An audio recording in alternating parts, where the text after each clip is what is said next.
Britanya humiwalay na bilang miyembro ng European Union at British Prime Minister David Cameron magbibitiw na sa pwesto sa darating na Oktubre kasunod ng resulta ng referendum.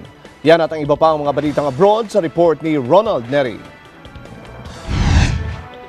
Nagpahayag ng resignation si British Prime Minister David Cameron kasunod ng resulta ng isinagawang referendum kung saan humiwalay na ang Britanya sa European Union.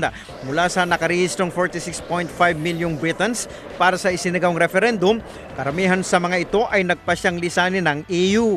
Sa resulta, 52.7% ang bumoto ng Leave at 47.3% naman ang bumoto ng Remain. Ang Britanya ang unang bansa na humiwalay sa 60-year history ng European Union. Sinabi ni anti-EU campaigner Nigel Farage, maituturing ito ngayong Independence Day ng Britanya.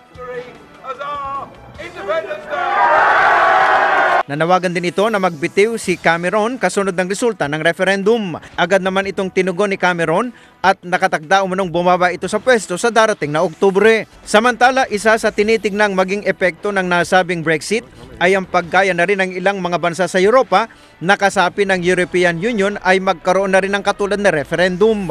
Bumagsak din ang London stock market sa 8% at European pound sa pinakamababang level nito mula sa nakalipas na 31 taon.